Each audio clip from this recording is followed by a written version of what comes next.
Dans cette vidéo, je vais te montrer comment on peut faire un flou pour flouter un visage, une marque, une plaque d'immatriculation, enfin flouter ce que tu veux dans DaVinci Resolve. On va voir différentes techniques parce que la dernière vidéo que j'ai fait à ce sujet, elle date un petit peu. Et depuis, il y a des nouveaux outils qui sont arrivés dans DaVinci Resolve et dans Fusion. Et donc, on va voir comment on fait un flou de manière générale, mais aussi un flou qui passe derrière quelqu'un d'autre. Je te montre. C'est un cas que j'ai rencontré avec une vidéo pour un client récemment. Admettons, tu as quelqu'un qui est interviewé comme ça et tu as quelqu'un d'autre qui passe derrière. Mais tu veux quand même pouvoir avoir la personne interviewée visible, pas avec un flou qui lui passe sur la tête. Eh ben, tu peux le faire avec un masque. Si on regarde ce que ça donne ça. Alors là, c'est un peu ralenti, mais bon, tu vois l'idée. Mais je vais te montrer comment on fait ça et je vais te montrer tout d'abord comment on fait un flou très simple sur une personne qui est face à la caméra statique. Et on va aller flouter ma face. Pour ça, on va utiliser la première méthode où on va simplement dans Color. Et là, dans Color, on va aller ici prendre une Power Window. On va la prendre, elle arrive ici, on la réduit, on la met sur ma face. Bam, très simple. Ensuite, on va ici dans le tracker et on traque et ça traque tout seul. Magnifique, le plan est court donc ça va vite. Et pour finir, on va ici dans le blur et on va augmenter le radius. Et ensuite, on peut évidemment aller régler notre fenêtre et la régler différemment. Voilà. On peut réduire ici si on veut qu'il y ait moins de bords un petit peu flous, comme on dit, dégradé flou. Voilà. Donc là, si je retire ça, tu peux voir que ma personne est floutée et que le flou la suit. On peut évidemment augmenter le blur à fond, comme ça. Et ça, c'est la première méthode. C'est très simple, c'est basique. Tu le connais déjà, tu as déjà vu ça, tu sais peut-être même déjà le faire. Donc, maintenant qu'on a vu le basique, qui peut être très bien et peut te servir rapidement, on va voir une autre alternative toujours dans le basique. On va reset ici et donc on va repartir de zéro. Ensuite, on va aller dans nos effets en haut à droite ici. Et tu prends le blur qui t'arrange, hein, par exemple, je sais pas, le radial blur, on va prendre. Ça, c'est à toi d'être créatif. On va augmenter à fond ce radial blur. On fait un truc artistique, hein, tu as compris. Et on refait la même méthodologie, c'est-à-dire que maintenant, on va cliquer là, on va faire notre masque. Il est là, tac. On fait notre masque. Pour ça, ici, tu vois qu'on ne peut pas sélectionner, là, on sélectionne l'effet. Donc, on va aller sélectionner ici pour pouvoir prendre notre Power Window. Parce que c'est pas un masque techniquement, c'est un Power Window. On va le mettre sur la tête. Évidemment, c'est mieux de faire comme j'ai fait avant, c'est-à-dire que d'abord tu mets le Power Window et ensuite tu mets l'effet, mais je vais te montrer qu'on peut le faire dans les deux sens. Et maintenant tu vas, comme on a fait avant, même chose, tu vas traquer ton masque. Et donc là, pareil, si on désactive, on a notre flou. Alors le flou il est un peu dégueulasse, donc encore une fois là on peut le changer. Et on va prendre un lens blur par exemple, on le met dessus, et voilà, même concept. Tu vois qu'il est un peu différent du flou qu'on avait avant. Ils ont un style un peu différent, et là tu as plus de réglages. Donc voilà, tu peux t'éclater. Évidemment, encore une fois, on peut retoucher ici notre masque, enfin notre Power Window, pour comprendre plus de choses. Par exemple, si on voulait masquer aussi la casquette. Et là, quand on fait play, évidemment, on a notre plan flouté. Ça, c'est la version basique. C'est la version basique avec un effet. Donc, jusque-là, on n'a rien fait de fou. Maintenant, je vais te montrer la même chose avec ce plan, hein, toujours le même, mais dans Fusion. Donc pour ça, encore une fois, comme tu l'as vu dans une autre de mes vidéos, tu peux faire clic droit ici et faire Fusion Clip, ou tu peux aller directement dans Fusion. Moi, je te recommande de faire ça, Fusion Clip, parce que c'est plus facile de travailler comme ça. Évidemment, avant, il faut dupliquer ton clip, etc. Mais si tu n'as pas vu cette vidéo, regarde, c'est une que j'ai sortie il n'y a pas longtemps, donc elle doit être une ou deux vidéos avant celle-ci. Et là, dans Fusion, c'est pareil, hein, ça va être le même concept. On va commencer par chercher un blur. Donc, soit tu peux aller ici dans les effets et tu vas dans les outils de fusion, pardon, donc c'est ici, Tools. On va prendre un blur, on va prendre ça, tac, on le met là. Soit tu peux faire Shift espace et voilà, blur. Et ça te fait la même chose, hein, c'est exactement la même chose. Ensuite, on va faire un petit câblage, donc on prend la sortie de ce node, on la met dans celui-ci et on la remet là pour qu'il aille sur la timeline. Ce node, il envoie sur la timeline. Et donc là, on voit que c'est un tout petit peu flou, mais c'est léger. On va augmenter à fond, enfin à fond, beaucoup. Et là, maintenant, on va devoir mettre un masque. Donc on fait la même opération, ou quasiment la même opération. On clique, bam, là on est bon. On a notre masque, on va le réduire. On le réduit, on le met ici. On va ici faire en sorte qu'il soit pas trop hardcore sur les coins en faisant un soft edge. Et là, ça y est, on a notre truc. Alors là, il n'est pas traqué, mais quoi qu'il en soit, on a notre flou qui est fonctionnel. Maintenant qu'on a ça, ce qu'il nous reste à faire, c'est simplement traquer ce masque sur la tête. Parce que tu vois que là, même s'il n'y a pas beaucoup de mouvement, bah, à la fin, on a un peu le décalage. Et donc la manière dont on va faire le track, c'est très simple. On va utiliser à l'intérieur du node ellipse, donc du masque, un modifier qui va nous permettre de modifier, comme son nom l'indique, un des paramètres qu'on va pouvoir choisir. Donc si tu connais déjà, bon bah voilà, mais sinon je vais te montrer en détail, et surtout pour que tu comprennes le modifier, ce que c'est un petit peu comme quand tu vas au magasin de frites et qu'ils te disent avec des frites, c'est bien, vous pouvez avoir du ketchup, mais est-ce que vous voulez des petits bouts de bacon dessus? Et toi tu dis bah ouais, grave, trop bon le bacon. Donc ça c'est un add-on, c'est un ajout, le modifier ça fonctionne de la même manière, sauf qu'à la fin tu manges pas de frites. Et les modifiers, quand on est dans un outil ici, ils vivent là, et quand il n'y en a pas, bah, c'est éteint. Et nous, ce qu'on va faire, c'est qu'on va aller modifier le paramètre centre, donc qui est ce point-là, tac, comme ça. On va le modifier en faisant clic droit, Modify With, et ici on a tout plein de choses, et nous on veut Tracker Position. Et là, du coup, on a un tracker c'est intégré, on voit qu'il est ici le tracker. Donc on va bien se mettre au début de notre plan, et on voit que là, la source du tracker, c'est Media in 1 qui est là.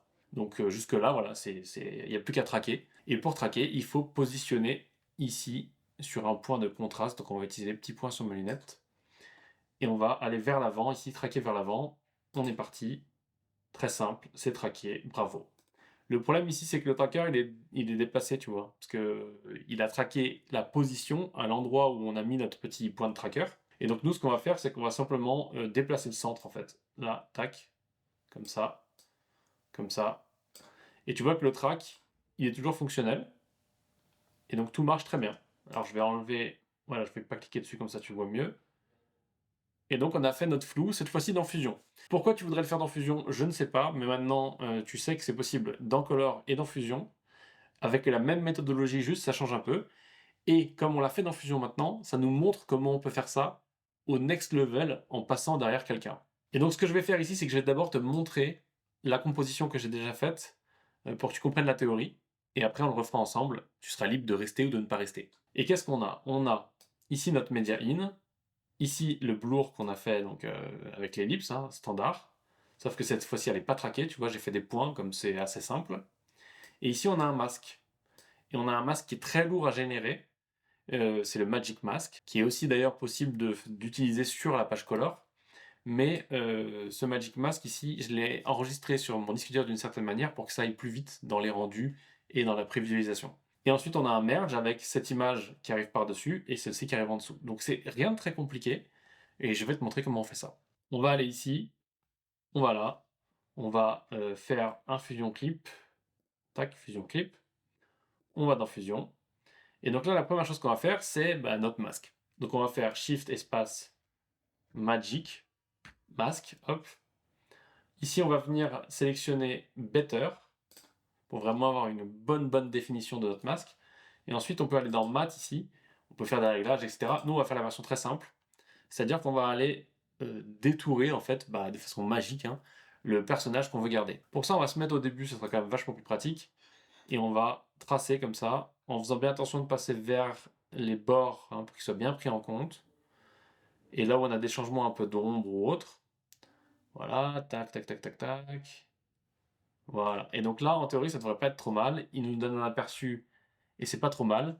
Alors, le Magic Mask, il a un nom magique, mais bon, en vrai, des fois, il y a des trucs qui marchent pas, faut l'ajuster, etc. Dans ce cas-là, on n'a pas besoin de se prendre la tête pour la simple et bonne raison qu'on a juste besoin que ce soit clair derrière la tête. Et on voit que là, écoute, satisfaisant. Donc, on va pas le retoucher beaucoup et on va justement lancer le track. Pour ça, c'est comme le track que tu as vu tout à l'heure. On fait track forward. Et donc là, il est parti e-track. Petite note intéressante, je précise juste une chose, je suis reparti en arrière et je n'ai pas fait un plan fusion parce qu'il y avait un petit bug, je ne sais pas pourquoi. Ça a très bien marché tout à l'heure, là ça ne marchait pas. Donc je suis revenu dans le plan normal sur la timeline, j'ai cliqué sur l'onglet fusion et j'ai réappliqué mon Magic Mask, j'ai fait tout pareil. Donc voilà, si tu as ce bug, écoute, c'est peut-être la version DaVinci, je ne sais pas d'où ça vient. Quoi qu'il en soit, d'habitude c'est pas un problème, là ça a été un problème.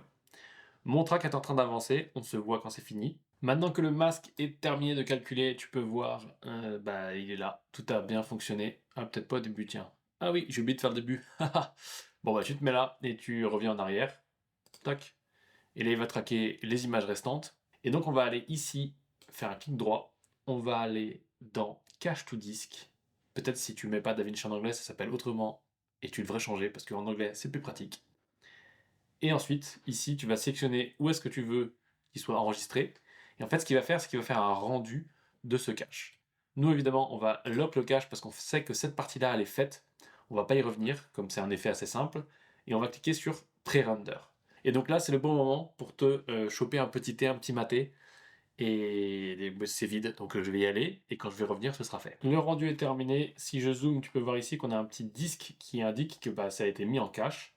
Et tu peux voir tout en bas qu'il y a marqué cache et où est-ce qu'il est cache. En l'occurrence, c'est sur mon disque qui s'appelle GrowDrive, qui est un SSD de 4 Tera, donc qui est assez rapide. Évidemment, si tu as de la place sur ton ordinateur, le stockage à l'intérieur de l'ordinateur sera toujours plus rapide, donc c'est là qu'il faut le mettre. Mais il faut éviter de le mettre sur le disque principal de l'ordinateur, puisque sinon, tu risques de foutre le bazar. Si tu le remplis trop, ça va tout bugger dans tous les sens. Maintenant, on peut donc passer au footage de la personne qui est en arrière-plan. On va se créer, comme on l'a vu tout à l'heure, un petit blur. Et on va évidemment avoir une ellipse qui va avec. Donc ça, c'est des choses qu'on a déjà vues. Je vais un peu vite. On va se brancher ici. On va prévisualiser ça. On va augmenter ici le soft edge de notre ellipse. Et on va augmenter le blur ici. Voilà. Hop, on la prend. On la met à peu près où on pense que ça va être. Parce que la personne, elle va rentrer... Ah bah non, on est à la fin. Donc on se met au début. La personne, elle va rentrer à peu près là. Et au lieu de traquer cette fois-ci, parce que je t'ai déjà montré comment on traque, je vais te montrer comment on le fait à la main avec le moins de points possible. Parce que des fois, ça va plus vite que de traquer. On va donc se mettre ici. On va, sur le centre, activer nos points clés. Et ensuite, on va avancer de quelques images. Alors, on attend qu'il se mette à jour parce que des fois, il prend un peu de temps. Parce que je te rappelle que j'enregistre en même temps. Et là, on voit que notre personne, elle entre ici. Donc là, il est bien dehors, mon masque. Et je vais le faire rentrer comme ça. Donc on continue. Là, je prends le masque. Et donc si tu te mets que sur cette flèche-là, tu vas aller que comme ça. Si tu te mets là, tu vas aller que en haut. Si tu te mets sur le point, tu peux bouger les deux. Donc moi, je vais bouger un peu comme ça parce que je veux être bien à la bonne hauteur. J'avance encore de quelques images et je viens là. On refait quelques images et on vient là. Donc tu vois, ça fait un peu un zigzag, mais en théorie, ça ne devrait pas trop se voir. Parce que quand une personne marche, naturellement, sa tête, elle monte et elle descend, hein. Là, pareil.